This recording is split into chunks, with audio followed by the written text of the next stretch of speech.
Eh bien salut tout le monde, ici Ada, j'espère que vous allez bien. Aujourd'hui on se retrouve pour une nouvelle vidéo. Plus précisément, aujourd'hui on va tester un PC gamer d'une valeur de 600-650 € sur différents jeux du moment, j'en ai fait beaucoup de tests. Si jamais vous ne l'avez pas vu, ce PC je l'ai monté en vidéo, donc j'ai présenté vraiment toute la config en détail et j'ai parlé un petit peu de ce PC, donc n'hésitez pas, le lien se trouve en description. Cette vidéo c'est un petit peu la suite de la première vidéo qui est sortie, donc ça va de pair, n'hésitez pas à regarder les deux. Aujourd'hui on se retrouve pour une vidéo qui vous plaît énormément généralement, donc si c'est toujours le cas, n'hésitez pas, un petit like, un commentaire et un abonnement. Ça fait plaisir. Et aussi je vous rappelle que si vous êtes chaud, je ferai certainement gagner ce PC le mois prochain, donc n'hésitez pas à me le dire. Au programme de cette vidéo, je vais rapidement représenter la config PC, mais ça va aller très vite parce que j'ai fait une vidéo sur le sujet déjà. Et ensuite on va partir tester ce PC gamer en gaming directement sur les jeux du moment, donc des jeux qui demandent beaucoup de ressources, des jeux compétitifs ou non, mais aussi bien sûr des petits jeux auxquels tout le monde joue, comme ça il y en aura vraiment pour tous les goûts. Donc les amis, maintenant que tout ça est dit, on va pouvoir commencer cette vidéo directement par un petit rappel de cette config PC. Donc au niveau du processeur, bien pour du gaming, on se retrouve avec du Intel, donc le i3 10100F, un processeur intéressant en termes de rapport qualité-prix, mais aussi intéressant parce qu'il est en stock. Au niveau de la carte mère, c'est une petite B460M de chez Gigabyte qui ira parfaitement bien avec ce processeur. On a un petit ventirad qui va avec tout ça, donc un Pure Rock Slim de chez Be Quiet. Et d'ailleurs, j'ai été agréablement surpris par ce ventirad qui ne coûte pas cher mais qui est aussi très silencieux, en plus d'être bien plus performant que le ventirad d'origine bien sûr, sinon il n'y a pas beaucoup d'intérêt. Au niveau de la RAM, on a 2 x 8 Go de RAM cadencé à 2666 MHz K16 de chez Corsair. C'est vraiment nickel à ce niveau-là, 8 Go ça serait un petit peu trop limité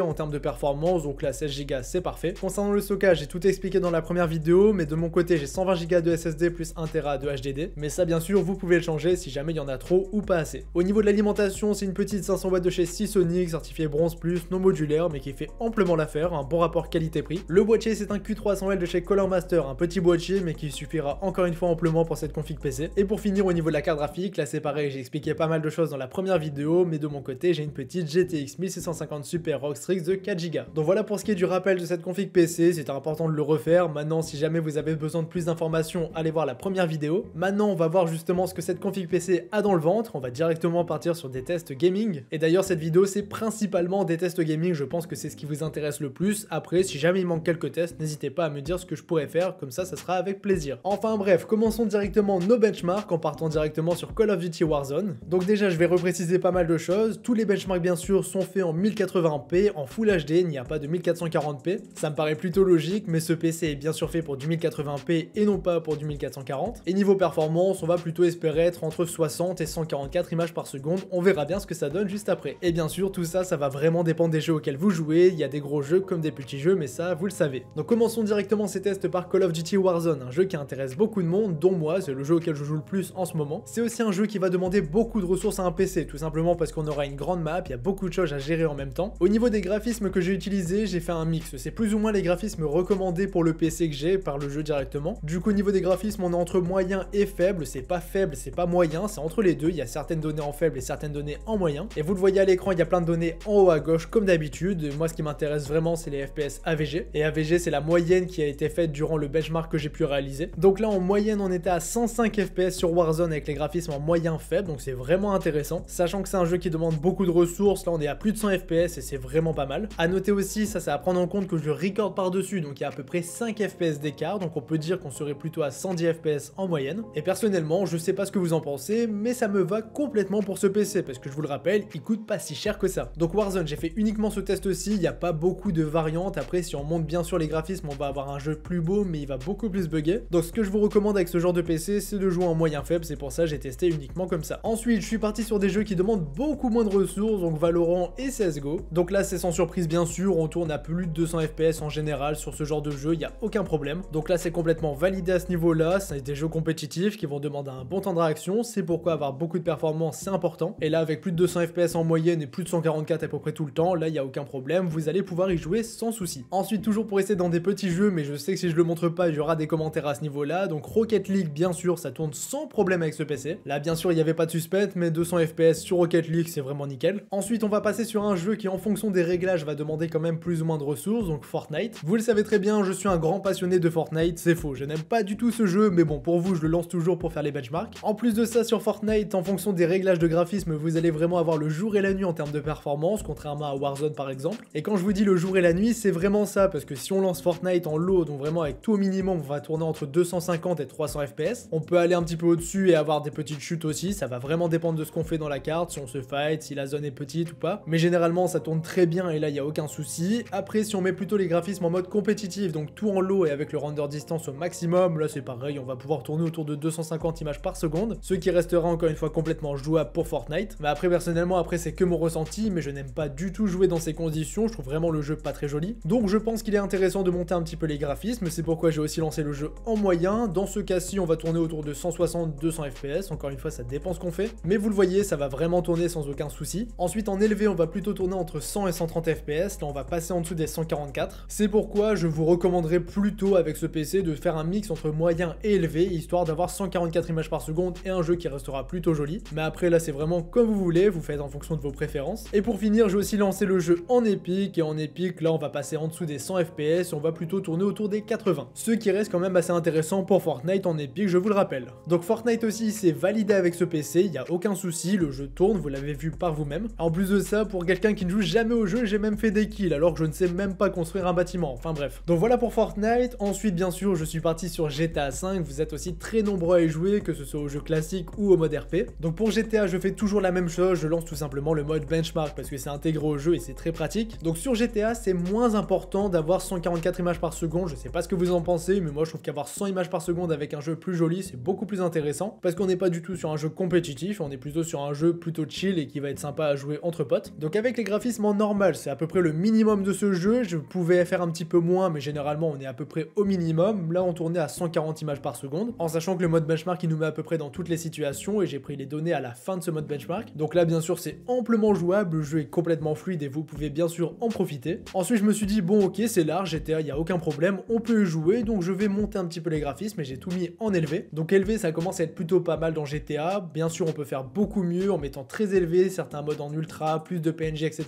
mais là c'est pas le cas. Et en élevé aussi, très bonne surprise pour GTA, je vais pas vous le cacher, là on était plutôt autour de 100 images par seconde à la fin du mode benchmark et là pareil c'est vraiment une bonne surprise. Autrement dit GTA 5 ça va tourner sans souci, vraiment une très bonne surprise pour moi, je vous l'ai dit. Du coup pour le mode RP ça va aussi tourner, j'ai pas vraiment testé en mode RP, j'ai pas tout installé, ça allait être un petit peu long. Et en plus de ça en dehors du jeu, s'il tourne ou pas ça va vraiment dépendre du serveur sur lequel vous jouez. Mais quoi qu'il en soit, si GTA 5 en lui-même tourne et que vous avez un serveur bien optimisé, dans tous les cas le mode RP va tourner. Ensuite ça va aussi en intéresser plus d'un, vous êtes nombreux à me le demander à chaque fois, donc Minecraft, si on lance un petit mode survival comme ça avec les graphismes de base, là c'est sans problème pour y jouer. Au niveau des graphismes c'est vraiment pas le minimum, on est en mode survie classique, on tourne à 140 images par seconde. Encore une fois comme pour tous les jeux ça va vraiment dépendre de ce que vous faites, de votre environnement etc, mais en moyenne ça tourne sans problème. Donc pour ceux que ça intéresse, Minecraft c'est validé, vous pouvez y jouer encore une fois. Ensuite les amis, j'en ai bientôt fini avec les benchmarks, vous l'avez vu j'en ai fait beaucoup, je suis aussi parti sur Cyberpunk 2077. Là c'est intéressant parce que c'est un gros jeu qui est sorti récemment, qui en plus de ça est très lourd, bien dur à faire tourner sur PC et encore plus sur console. Donc Cyberpunk c'était vraiment un jeu que je voulais lancer, tout simplement parce que c'est le jeu le plus lourd que j'ai lancé pour cette vidéo, et à l'heure actuelle c'est un des jeux les plus lourds à faire tourner, même les grosses cartes graphiques et tout ça ont plutôt du mal à le faire tourner au maximum. Là bien sûr loin de moi l'idée de faire tourner le jeu en ultra, c'est pas du tout possible avec ce PC, mais alors pas du tout. Par contre ce qui est possible de faire c'est de tourner le jeu tout simplement, donc là j'ai commencé en lançant le jeu au minimum, parce que je vais pas vous mentir, je pensais tout simplement qu'il allait galérer au minimum. Bon c'était tout de même une bonne surprise parce que le PC ne galère pas tant que ça, on va tourner entre 60 et 70 fps en moyenne, ce qui restera plutôt pas mal pour ce jeu-ci. Après bien sûr en fonction de votre environnement ça peut vraiment descendre, donc on va dire au minimum ce jeu va tourner entre 40 et 70 fps pour être vraiment très large. Après les amis je vais pas vous mentir, c'est pas beaucoup, ça reste jouable, c'est fluide, par contre le jeu est vraiment moche. Autrement dit Cyberpunk je ne vais pas forcément valider, certes c'est fluide, certes on peut jouer au jeu, mais franchement on va pas prendre du plaisir parce que vraiment je vous l'ai dit les graphismes c'est pas ça du tout. Du coup j'ai tout de même un petit peu monté les graphismes, j'ai mis le jeu en moyen et là pour le coup c'est le max du max à faire parce que sinon vous allez avoir de chutes de FPS complètement hallucinantes. Donc là c'est pareil, ça va vraiment dépendre de votre environnement, mais en moyenne je tournais dans les 50 FPS, ce qui restera plutôt pas mal pour jouer à ce jeu, il est quand même beaucoup plus beau qu'en bas, même si bien sûr on est très loin de ce jeu avec les graphismes en ultra ray tracing activé, ça j'en conviens. Donc en soi Cyberpunk ça tourne, mais ce PC n'est pas vraiment fait pour ça. Pour en finir avec les tests les amis, je suis parti sur le multijoueur de Call of Duty Cold War, le dernier Call of Duty qui est sorti. Donc là comme pour Warzone je suis plutôt autour des graphismes moyens et faibles, j'ai fait un mix entre les deux. Là en termes de performance, donc je suis sur Nuketown, une petite map avec beaucoup d'explosions et c'est plutôt pas mal parce qu'on tourne à 90 fps. Et là pour le coup on va éviter de monter un petit peu trop les graphismes parce que sinon le jeu va être un petit peu moins fluide. Mais dans l'ensemble Call of c'est validé, le jeu est parfaitement jouable et on peut vraiment y prendre du plaisir. Donc du coup maintenant qu'on a vu tout ça, on peut terminer cette vidéo par une petite conclusion de ce PC. Donc du coup je vous le rappelle, on est sur un PC qui va coûter entre 600 et 650 €, ce qui restera pas cher et de l'entrée de gamme au niveau des PC gamers en 2021. Donc déjà en dehors des performances, au niveau du look général de ce PC, je le trouve plutôt mignon malgré le fait qu'il n'y ait pas de RGB. Franchement pour son prix je trouve que c'est pas mal et après bien sûr vous pouvez le pimper, mettre des petits ventilos RGB, il n'y a aucun souci, mais ça fait beaucoup monter le budget. Mais franchement qu'il n'y ait pas de RGB pour le prix de ce PC, ça ne me dérange pas plus que ça. Alors ensuite en termes de nuisance sonore, j'ai pas d'instrument pour le mesurer, mais je peux vous dire que si vous avez un casque sur la tête, vous ne l'entendez pas du tout. Après moi, même sans casque, je ne l'entendais pas, tout simplement parce que la carte graphique c'est la ROG. Et ce qui est vraiment bien sur les cartes graphiques haut de gamme comme ça, c'est quand on n'a pas vraiment besoin des performances de la carte graphique, les ventilateurs vont s'arrêter. Ce qui fait que le PC est vraiment silencieux. Et quand je vous dis ça, c'est vraiment on ne l'entend pas. Après bien sûr en gaming, si vous n'avez pas de casque, vous allez un petit peu l'entendre, mais franchement c'est complètement raisonnable. Donc niveau du bruit, je vais pas me plaindre, ce PC est vraiment silencieux. Ensuite en termes de température et tout ça, vous l'avez vu en termes de gaming, franchement c'est pas trop mal, le processeur ne chauffe pas trop, il est bien refroidi par le ventirad et c'est pareil pour la carte graphique. Donc vraiment je trouve que sur tous ces points-ci, bien sûr en prenant en compte le prix de ce PC, c'est vraiment pas mal. Au niveau du gaming, franchement j'ai été agréablement surpris par ce PC, je m'attendais à moins bien en termes de performance, mais au final on peut dire que c'est un bon PC pas cher pour du 1080p parce qu'il a tourné tous les jeux sans problème et franchement j'ai pas du tout lagué. Après vous l'avez vu en fonction des jeux, forcément le PC va avoir plus ou moins de mal, mais dans l'ensemble il s'en sort plutôt bien, sauf sur Cyberpunk. Donc au final les amis, pour ce prix là, c'est bien sûr un PC que je vous recommande sans souci. Si vous avez uniquement ce budget, franchement n'hésitez pas. Au final, et on va terminer la vidéo là-dessus, il y a deux points un petit peu plus négatifs sur ce PC. Le premier c'est en termes de montage et de multitâche. J'ai pas fait de test vraiment pour vous le montrer, mais c'est pas un PC qui est fait pour ça. En soi oui, vous allez pouvoir faire un montage sur Sony Vegas, mais franchement vous pouvez faire beaucoup mieux et être beaucoup plus efficace avec un PC à 100-200 € plus cher. Là on est sur un petit quad-core au niveau du processeur, ça reste assez limité et je peux pas vous conseiller ce genre de PC pour ça, même si en soi c'est possible. Pour finir, dernier point négatif à souligner sur ce PC, c'est en termes d'évolutivité, comme pour tous les petits PC c'est assez compliqué. C'est tout de même à prendre en compte au niveau de l'achat, mais on peut pas faire de miracle à ce niveau-là. Un PC qui coûte moins de 1000 €, moins de 1200 € à l'achat, c'est vrai que c'est plus compliqué à faire évoluer dans le temps. Mis à part ça, on est sur un PC qui est vraiment intéressant, que je vous recommande, je vous mets bien sûr tous les liens en description. Donc moi j'en ai terminé avec cette vidéo, c'était Yada, on se dit à la prochaine,